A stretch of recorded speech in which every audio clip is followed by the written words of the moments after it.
ಬೆಳ್ಳಿಯ ಬದಲು ಅವತ್ತು ಚಿನ್ನಿ ಸಗಣಿ ಎತ್ತಲು ಬಂದಳು. ಕಾರಣ ಬೆಳ್ಳಿಯ ಅಪ್ಪ ಅವ್ವ ಎಳ್ಳು ಜಡ ತಗುಲಿ ಮಲಗಿಬಿಟ್ಟಿವೆ ಎಂದಳು ಅಗ್ರಹಾರದ ಹೆಂಗಸರಿಗೆ. ತಮ್ಮ ಪಾಡೆ ತಮಗಾದ ಬ್ರಾಹ್ಮಣ ಹೆಂಗಸರು ಚಿನ್ನಿಯ ಮಾತನ್ನು ಕಿವಿಗೆ ಹಾಕಿಕೊಳ್ಳಲಿಲ್ಲ. ಆದರೆ ಚಿನ್ನಿ ಗೊಬ್ಬರವೆತ್ತುತ್ತಾ ಯಾರು ಕೇಳಿಸಿಕೊಳ್ಳಲಿ ಬಿಡಲಿ ತಮ್ಮ ಕೇರಿಯ ಕಥೆನ ಆಡಿಕೊಂಡಳು. ಚೌಡ ಸತ್ತ, ಅವನ ಹೊಲತಿಯೂ ಸತ್ತಿತು. ಗುಡಿಗೆ ಬೆಂಕಿ ಇಟ್ಟು ಅವರನ್ನ ಸುಟ್ಟದ್ದಾಯ್ತವ್ವ. ದಯ್ಯಕ್ಕೆ ಕ್ವಾಪ ಬಂದಾಯ್ತೋ ಏನು ಕತೆಯೋ. ಗರುಡಾಚಾರ್ಯರ ಹೆಂಡತಿ ಸೀತಾದೇವಿ ಸೊಂಟದ ಮೇಲೆ ಕೈಯಿಟ್ಟು ತನ್ನ ಮಗನ ಬಗ್ಗೆಯೇ ಚಿಂತಿಸುತ್ತಿದ್ದಳು. ಮಿಲಿಟರಿ ಸೇರಿದ ಪರದೇಶಿಗೆ ಏನಾದರೂ ಆದರೆ ಏನು ಗತಿ? ಚಿನ್ನಿ ದೂರದಲ್ಲಿ ನಿಂತು ಅವ್ವ ಅವ್ವ ಬಾಯಿಗಷ್ಟು ಕವಳ ಎಸೀರವ್ವ ಎಂದಳು, ಬೇಡಿದಳು. ಸೀತಾದೇವಿ ಒಳಗೆ ಹೋಗಿ ಎಲೆ ಅಡಿಕೆ ಹೊಗೆ ಸೊಪ್ಪನ್ನು ಎಸೆದು ಅಲ್ಲೇ ನಿಂತಳು, ಹಿಂದಿನದೇ ಯೋಚನೆಯಲ್ಲಿ. ಚಿನ್ನಿ ಹೊಗೆ ಸೊಪ್ಪು ಎಲೆ ಅಡಿಕೆಯನ್ನು ತನ್ನ ಮಡಿಲಿಗೆ ಸಿಕ್ಕಿಸಿಕೊಳ್ಳುತ್ತಾ, ಅವ್ವ ಯಾಪಟ್ಟು ಇಲಿಗಳು ಹೆಂಗೆ ಹೊಂಟವ ಹೊರಗೆ? ಒಳ್ಳೆ ದೆಬ್ಬಣಕ್ಕೆ ಹೊಂಟಂಗೆ, ಏನು ಕಾರುಭಾರೋ ಅವಕ್ಕೆ ಎಂದು ಬುಟ್ಟಿಯಲ್ಲಿ ಸಗಣಿ ಹೊತ್ತು ನಡೆದಳು. ಗುಡಿಗೆ ಹಿಂದಕ್ಕೆ ಬಂದವಳು ಬೆಳ್ಳಿಗಷ್ಟು ಹೊಗೆ ಸೊಪ್ಪನ್ನು ಮುರಿದು ಕೊಡುವ ಎಂದು ಅವಳ ಗುಡಿ ಕಡೆ ನಡೆದಳು. ದೂರದಿಂದಲೇ ಬೆಳ್ಳಿಯ ಗುಡಿಯಲ್ಲಿ ಅವಳ ಅಪ್ಪ ಅವ್ವ ಕಿರುಚುವುದು ಕೇಳಿತು. ಅಯ್ಯ, ಜಡ ಬಂದರೆ ಯಾಪಟ್ಟು ಕಿರುಚುತ್ತಾನೆ ಅವ, ಇವನನ್ನು ದಯ್ಯ ಮೆಟ್ಟಿತೋ ಕಾಣೆ ಎಂದು ಬೆಳ್ಳಿ ಎಂದು ಕರೆಯುತ್ತಾ ಬಂದು ನೋಡಿದರೆ ಬೆಳ್ಳಿ ಅಪ್ಪ ಅವ್ವನ ಬಳಿ ತಲೆ ಮೇಲೆ ಕೈ ಹೊತ್ತು ಕೂತಿದ್ದಳು. ಅಗ್ರಹಾರದಾಗೂ ಹೆಂಗೆ ಇಲ್ಲಿ ದಿಬ್ಬಣ ಹೊಂಟವೆ ಎಂದು ಹೇಳಬಂದಳು. ಅವಕ್ಕಾಗಿ ನಿಂತಳು. ಹೊಗೆ ಸೊಪ್ಪನ್ನು ಮುರಿದು ತಗ ಬಾಯಿಗೆ ಅವ್ವ ಕೊಟ್ಟರು ಎಂದು ಕೂತಳು.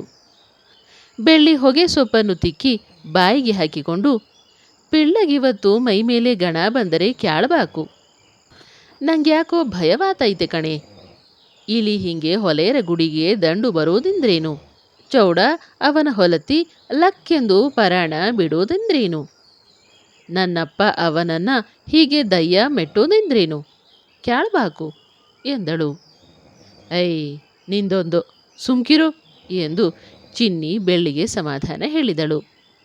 ಮಧ್ಯಾಹ್ನ 2 ಗಂಟೆಯ ಹೊತ್ತಿಗೆ ಸೂರ್ಯ ಧಗಧಗನೆ ನೆತ್ತಿಯ ಮೇಲೆ ಪಶುಪತಿ ಕೋಪದಲ್ಲಿ ತೆರೆದ ಹಣೆಗಣ್ಣಿನಂತೆ ಉರಿದು ಹಸಿವಿನಿಂದ ಅರ್ಧ ಜೀವರಾದ ಬ್ರಾಹ್ಮಣರನ್ನು ದಿಗ್ಮೂಢರನ್ನಾಗಿ ಮಾಡಿ ಕುಕ್ಕರಿಸಿದ.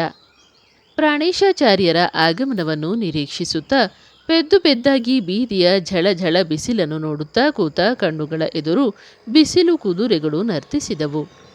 ಉತ್ಕಟವಾಗಿದ್ದ ಭೀತಿ ಮತ್ತು ಹಸಿವು ಹೊಟ್ಟೆಯಲ್ಲಿ ಗುಮ್ಮನಂತೆ ಅಡಗಿ ನಿರಾಕಾರವಾದ ಕಳವಳ ಮಾತ್ರವಾಗಿ ಮಾರುತಿಯ ಅಪ್ಪಣೆಯನ್ನು ಪಡೆಯ ಹೋದ ಪ್ರಾಣೇಶಾಚಾರ್ಯರ ವ್ಯಕ್ತಿತ್ವದ ಸುತ್ತ ಬ್ರಾಹ್ಮಣರ ಜೀವಗಳು ಬಾವಲಿಗಳಂತೆ ನೇತು ಬಿದ್ದವು. ಏನೋ ಭರವಸೆ.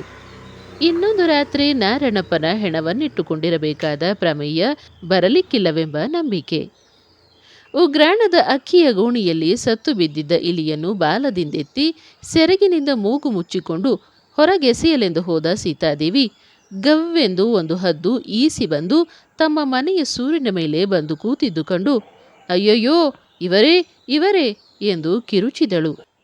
ಹದ್ದು ಹೀಗೆ ಮನೆಯ ಮೇಲೆ ಬಂದು ಕೂರೋದು ಸಾವಿನ ಶಕುನ. ಹಿಂದೆ ಎಂದೂ ಹೀಗಾದ್ದಿಲ್ಲ. ಗರುಡಾಚಾರ್ಯ ಓಡಿ ಬಂದು ಹದ್ದನ್ನು ನೋಡಿ ಕುಸಿದು ಬಿಟ್ಟ. ಸೀತಾದೇವಿ ಅಯ್ಯೋ ನನ್ನ ಮಗನಿಗೆ ಏನಾಗಿ ಬಿಟ್ಟಿತೋ ಎಂದು ಅಳಲು ಪ್ರಾರಂಭಿಸಿದಳು. ಗರುಡಾಚಾರ್ಯ ತಾನು ಹಿಂದಿನ ದಿನ ಮಾರುತಿಗೆ ಬಂಗಾರ ಸೇರಲೆಂದು ದಾಸಾಚಾರ್ಯ ಹೇಳಿದ ಮಾತನ್ನು ಮನಸ್ಸಿನೊಳಗೆ ನಿರಾಕರಿಸಿದ್ದರಿಂದ ಹೀಗಾಗಿರಬೇಕೆಂದು ಅತ್ಯಂತ ಭಯದಲ್ಲಿ ಹೆಂಡತಿಯ ಕೈ ಹಿಡಿದು ಎದ್ದು ಒಳಗೆ ಬಂದು ಕಾಣಿಕೆಯನ್ನು ದೇವರ ಎದುರಿಗಿಟ್ಟು ನಮಸ್ಕಾರ ಮಾಡಿ, ತಪ್ಪಾಯ್ತಪ್ಪ, ನಿನ್ನ ಬಂಗಾರ ನಿನಗೇ ಇರಲಿ, ಮನ್ನಿಸಿಬಿಡು ಎಂದು ಪ್ರಾರ್ಥಿಸಿದ. ಮತ್ತೆ ಹೊರಗೆ ಬಂದು ಹದ್ದನ್ನು ಹಾರಿಸಲೆಂದು ಉಷ್ ಉಷ್ ಎಂದ. ಸೀತಾದೇವಿ ಎಸೆದಿದ್ದ ಇಲಿಯನ್ನು ಸೂರಿಗೆತ್ತಿಕೊಂಡು ಹೋಗಿ ಉಣ್ಣುತ್ತಿದ್ದ ಹದ್ದು ನಿರ್ಭಯವಾಗಿ ನಾಚಿಕೆಗೆಟ್ಟ ನೆಂಟನ ಹಾಗೆಯೇ ಕೂತೇ ಬಿಟ್ಟಿತು. ಗರುಡಾಚಾರ್ಯ ಕಣ್ಣು ಕುಕ್ಕುವ ಬಿಸಿಲಿನಲ್ಲಿ ಕತ್ತೆತ್ತಿ ನೋಡುತ್ತಾನೆ. ಏನು ನೋಡುವುದು? ಹದ್ದು ಹದ್ದು ಹದ್ದು. ಆಕಾಶದ ನೀಲಿಯ ತುಂಬ ತೇಲಾಡುವ ಓಲಾಡುವ ವೃತ್ತ ವೃತ್ತ ಸುತ್ತಿ ಕೆಳಗೆ ಬರುತ್ತಿರುವ ಹದ್ದುಗಳು. ಇವಳೇ ನೋಡೇ ಇಲ್ಲಿ ಎಂದು ಕೂಗಿದ. ಸೀತಾದೇವಿ ಓಡಿ ಬಂದು ಹಣೆಗೆ ಕೈ ಮಾಡಿ ಕಣ್ಣುಗಳನ್ನೆತ್ತಿ ಉಶ್ ಎಂದು ನಿಟ್ಟುಸಿರೆಳೆದಳು. ಅವರು ನೋಡುತ್ತಿದ್ದಂತೆ ತಮ್ಮ ಮನೆಯ ಮೇಲೆ ಕೂತ ಹದ್ದು ನರ್ತಕಿಯಂತೆ ಕತ್ತು ಕೊಂಕಿಸಿ ಸುತ್ತ ನೋಡಿ ಭರ್ರೆಂದು ಅವರ ಕಾಲ ಬುಡಕ್ಕೆ ಎಗರಿ ಉಗ್ರಾಣದಿಂದ ಹಿತ್ತಲಿಗೆ ಓಡಿ ಬರುತ್ತಿದ್ದ ಇಲಿಯೊಂದನ್ನು ಕುಕ್ಕಿ ಮತ್ತೆ ಹಾರಿ ಮನೆಯ ಮೇಲೇ ಕೂತಿತು. ದಂಪತಿಗಳ ಪ್ರಾಣ ಒಂದು ಕ್ಷಣ ಜೊತೆಯಾಗಿ ಎಂದೂ ಕಂಪಿಸದ ಹಾಗೆ ಕಂಪಿಸಿ ಇಬ್ಬರೂ ಕೂತು ಬಿಟ್ಟರು. ಆಕಾಶದಲ್ಲಿ ಹಾರಾಡುತ್ತಿದ್ದ ಹದ್ದುಗಳಲ್ಲಿ ಒಂದು ಇಳಿದು ನಾರಣಪ್ಪನ ಮನೆಯ ಮೇಲೆ ಕೂತಿತು. ಕತ್ತನ್ನು ಎತ್ತಿ ಅದರ ದೈತ್ಯ ರೆಕ್ಕೆಗಳನ್ನು ಪಟಪಟನೆ ಬಡಿದು ಸಮತೂಕಕ್ಕೆ ಬಂದು ಅಗ್ರಹಾರವನ್ನೆಲ್ಲ ಹದ್ದುಗಣ್ಣಿನಲ್ಲಿ ಈಕ್ಷಿಸಿತು. ತದನಂತರ ಹಾರುತ್ತಿದ್ದ ಹದ್ದುಗಳೆಲ್ಲ ಇಳಿದು ಮನೆಗೆ ಎರಡೆರಡಂತೆ ಮೊದಲೇ ನಿಶ್ಚಯ ಮಾಡಿಕೊಂಡವಂತೆ ಬಂದು ಕೂತವು. ರವ್ವನೇ ಕೆಳಗೆ ಹಾರುವುವು. ಇಲಿಯೊಂದನ್ನು ಕೊಕ್ಕಿನಿಂದೆತ್ತಿ ಸೂರ್ಯನ ಮೇಲೆ ಕೂತು ಕುಕ್ಕುತ್ತಾ ತಿನ್ನುವುವು. ಸ್ಮಶಾನದಲ್ಲಿರಬೇಕಾದ ರಣಹದ್ದುಗಳು ಹೀಗೆ ಪ್ರಳಯ ಕಾಲದಲ್ಲೆಂಬಂತೆ ಅಗ್ರಹಾರಕ್ಕೆ ಎರಗಿದ್ದನ್ನು ಕಂಡು ಅಗ್ರಹಾರದ ಸಮಸ್ತರು ಬಾಯಿ ಬಡಿದವರಂತೆ ಬಂದು ಬೀದಿಯಲ್ಲಿ ನೆರೆದರು. ಎಲ್ಲರ ಮನೆಯ ಮೇಲೂ ಹದ್ದುಗಳು ತಂಗಿದ್ದು ಕಂಡು ಸೀತಾದೇವಿ, ಇದು ಬರೀ ನನ್ನ ಮಗನ ಕ್ಷೇಮದ ಬಗ್ಗೆ ಶಕುನವಲ್ಲ ಎಂದು ಸಮಾಧಾನಿತಳಾದಳು. ವಾಚ್ಯಾತೀತವಾದ ಭಯದಿಂದ ಅಗ್ರಹಾರದ ಬ್ರಾಹ್ಮಣರು, ಹೆಂಗಸರು, ಮಕ್ಕಳು ನಿಂತಿದ್ದು ಕ್ಷಣ ಮಾತ್ರ. ಮೊದಲು ದುರ್ಗಾಭಟ್ಟ ಹದ್ದುಗಳನ್ನು ಹೆದರಿಸಲೆಂದು ಹೋ ಹೋ ಹೋ ಎಂದು ಕೂಗಿದ. ನಡೆಯಲಿಲ್ಲ. ಎಲ್ಲ ಬ್ರಾಹ್ಮಣರು ಒಕ್ಕೊರಳಿನಿಂದ ಕೂಗಿದರು. ಅದೂ ನಡೆಯಲಿಲ್ಲ. ಉಪ್ಪಿಟ್ಟು ತಿಂದು ಆಗ ತಾನೇ ಪ್ರಸನ್ನನಾಗಿ ಹಿಂದೆ ಬಂದ ದಾಸಾಚಾರ್ಯನಿಗೊಂದು ಉಪಾಯ ಹೊಳೆಯಿತು. ಜಾಗಟೆ ತಂದು ಬಾರಿಸಿ ಎಂದ. ಹುಡುಗರಿಗೆ ಗೆಲುವಾಗಿ ದೇವರ ಮನೆಯೊಳಕ್ಕೂಡಿ ಕಂಚಿನ ಜಾಗಟೆಗಳ ಜೊತೆ ಶಂಖವನ್ನೂ ತಂದರು. ಮಹಾಮಂಗಳಾರತಿಯ ವೇಳೆಯಲ್ಲಿ ಮಾಡುವ ಭಯಂಕರ ಮಂಗಳ ಶಬ್ದ ಮಧ್ಯಾಹ್ನದ ರುದ್ರ ಮೌನವನ್ನು ರಣಭೇರಿಯಂತೆ ನುರಿದು ನುಚ್ಚುನೂರು ಮಾಡಿತು. 5-6 ಮೈಲಿ ವಿಸ್ತೀರ್ಣದಲ್ಲಿದ್ದ ಅಗ್ರಹಾರದ ಜನರಿಗೆ ದೂರ್ವಾಸವನದಲ್ಲಿ ನಗಾರಿ, ಪೂಜೆ, ಮಂಗಳಾರತಿ ನಡೆಯುತ್ತಿರಬೇಕೆಂಬ ಭ್ರಾಂತಿಯನ್ನೂ ಕವಿಸಿತು. ರಣಹದ್ದುಗಳು ಆಶ್ಚರ್ಯಪಟ್ಟವರಂತೆ ಅತ್ತ ಇತ್ತ ನೋಡಿ ರೆಕ್ಕೆಗಳನ್ನು ಬಿಚ್ಚಿ ಇಲಿಗಳನ್ನು ಕಚ್ಚಿಕೊಂಡು ಹಾರಿದವು. ಆಕಾಶದಲ್ಲಿ ತೇಲುತ್ತಾ ಹೊಳೆಯುವ ಚುಕ್ಕೆಗಳಾದವು. ನಾರಾಯಣ ಎಂದು ಸುಸ್ತಾದ ಬ್ರಾಹ್ಮಣರು ಚಾವಡಿ ಏರಿ ಹೊದ್ದ ವಸ್ತ್ರದಿಂದ ಮೂಗು ಮುಚ್ಚಿಕೊಂಡು ಬೆವರೋರಿಸಿಕೊಂಡರು. ಸೀತಾದೇವಿ ಮತ್ತು ಅನಸೂಯ ಅವರ ಗಂಡಂದಿರ ಬಳಿ ಹೋಗಿ, ಬಂಗಾರದ ವಿಷಯ ಹಾಳಾಗಲಿ, ಕಂಡವರ ಆಸ್ತಿ ನಮಗೇಕೆ, ಮೊದಲು ಶವವನ್ನು ತೆಗೆದು ಸಂಸ್ಕಾರ ಮಾಡಿ, ನಾರಣಪ್ಪನ ಪ್ರೇತವೇ ಈ ಹದ್ದುಗಳನ್ನು ಕರೆಯುತ್ತಿದೆ ಎಂದು ಕಣ್ಣೀರಿಟ್ಟು ಬೇಡಿದರು. ಗಾಳಿ ಬೀಸುತ್ತಿರಲಿಲ್ಲವಾದ್ದರಿಂದ ಮನೆ ಮನೆಯಲ್ಲೂ ಮಡುವುಗಟ್ಟಿ ನಿಂತ ಧಗೆ, ಭೀತಿ ಹಸಿವಿನಲ್ಲಿದ್ದವರನ್ನು ನಿರಾಕಾರ ಪ್ರೇತದಂತೆ ಕಾಡಿತು. ಜನ್ಮ ಜನ್ಮಾಪಿ ಕಳೆದುಕೊಳ್ಳಲಾರದ ಅಶುಚಿಯಲ್ಲಿದ್ದಂತೆನಿಸಿ ನೇಮಾನಿಷ್ಠೆಯ ಬ್ರಾಹ್ಮಣರು ಕಂಗಾಲಾದರು. ಮಧ್ಯಾಹ್ನ ಉರಿ ಏರಿ ಮರದ ನೆರಳಿನಲ್ಲಿ ಕೂತಿದ್ದ ಚಂದ್ರಿಗೆ ತುಂಬ ದಣಿವಾಯಿತು. ಮಡಿಲಿನಲ್ಲಿದ್ದ ರಸಬಾಳೆಹಣ್ಣಿಗೆ ಕೈ ಹಾಕಿದವಳು ಗುಡಿಯಲ್ಲಿ ಪ್ರಾಣೇಶಾಚಾರ್ಯರು ಹಸಿದು ಪೂಜೆಯಲ್ಲಿ ಕೂತಿದ್ದಾಗ ತಾನೇನು ತಿನ್ನುವುದೆಂದು ಸುಮ್ಮನಾದಳು. ದೂರದಿಂದ ಶಂಖ ಜಾಗಟೆಯ ಧ್ವನಿ ಕೇಳಿ ಆಶ್ಚರ್ಯವಾಯಿತು. ಸುತ್ತ ಕಣ್ಣು ಹಾಯಿಸಿದಳು. ಗಾಳಿ ನಿಶ್ಚಲವಾಗಿ ಮರದೆಲೆಗಳು ಅಲುಗುತ್ತಿರಲಿಲ್ಲ. ಅಲ್ಲಾಡುವುದೆಂದರೆ ದೂರದ ಶುಭ್ರ ತಿಳಿನೀಲಿಯಲ್ಲಿ ಓಲಾಡುವ ಹದ್ದುಗಳು ಮಾತ್ರ. ಪ್ರಾಣೇಶಾಚಾರ್ಯರು ಮತ್ತೊಂದು ಕೊಡ ನೀರನ್ನು ಬಳಬಳನೆ ಮೈಗೆ ಸುರಿದುಕೊಂಡದ್ದನ್ನು ಕಂಡು ನನ್ನಿಂದೆಷ್ಟು ತೊಂದರೆ ಎಂದು ಯಾತನೆಯಾಯಿತು. ಅವಳು ಅರಿಯುವುದರೊಳಗೆ ಕೈ ಬಾಳೆಹಣ್ಣೊಂದನ್ನು ಸುಲಿದು ನಾಜೂಕಾಗಿ ತೆರೆದ ಅವಳ ಬಾಯಲ್ಲಿಟ್ಟಿತ್ತು. ನನಗೆ ದೋಷವಿಲ್ಲ ಎಂದು ಸಮಾಧಾನ ಹೇಳಿಕೊಂಡಳು. ತಿರುಗಿ ತಿರುಗಿ ಹದ್ದುಗಳು ಹಠ ಹಿಡಿದು ಬಂದು ಕೂತವು. ಬ್ರಾಹ್ಮಣರು ಮತ್ತೆ ಹೊರಬಂದು ಜಾಗಟೆ ಬಾರಿಸಿ ಶಂಖ ಊದಿದರು. ಸಂಜೆಯವರೆಗೂ ಈ ಕಾಳಗ ನಡೆಯಿತು. ದಣಿದವರೆಂದರೆ ಬ್ರಾಹ್ಮಣರು ಮಾತ್ರ. ಆರ್ತರಾಗಿ ಕಾದರೂ ಪ್ರಾಣೇಶಾಚಾರ್ಯರ ಸುಳಿವೇ ಇಲ್ಲವಲ್ಲ. ಇನ್ನೊಂದು ರಾತ್ರಿಯನ್ನು ಹೇಗೆ ಕಳೆಯುವುದಪ್ಪ ಎಂಬ ಉತ್ಕಟ ಸಂಕಟ ಮರಳಿ ಅಗ್ರಹಾರದಲ್ಲಿ ಕತ್ತಲಾಗಿ ಹದ್ದುಗಳು ಮರೆಯಾದವು. ಪ್ರಸಾದಕ್ಕೆಂದು ಕಾಯುತ್ತಾ ಕೂತ ಪ್ರಾಣೇಶಾಚಾರ್ಯರು ಕಂಗೆಟ್ಟರು. ಸಂಸ್ಕಾರವಿಲ್ಲದೆ ಶವ ಕೊಳೆಯುತ್ತಿದೆ. ಮಾರುತಿ, ಎಷ್ಟು ಹೊತ್ತು ನಿನ್ನ ಪರೀಕ್ಷೆ ಎಂದು ಯಾಚಿಸಿದರು.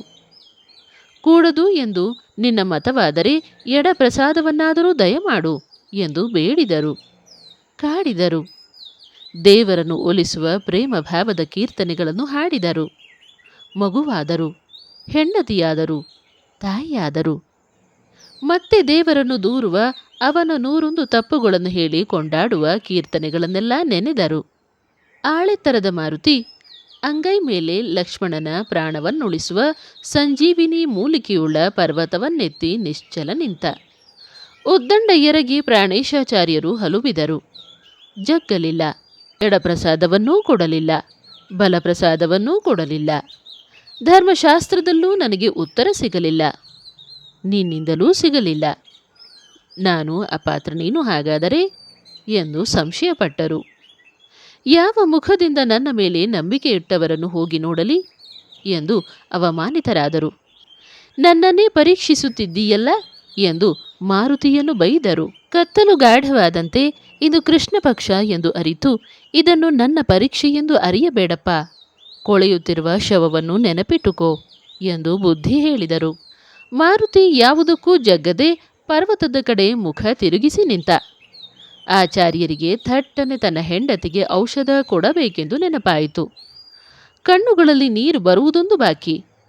ನಿರಾಶೆಯಿಂದ ಎದ್ದು ನಿಂತರು. ಕಾಲು ಕೂತು ಮರಗಟ್ಟಿತ್ತು. ಕ್ಷೀಣರಾಗಿ ಮೆಲ್ಲ ಮೆಲ್ಲನೆ ನಡೆದರು.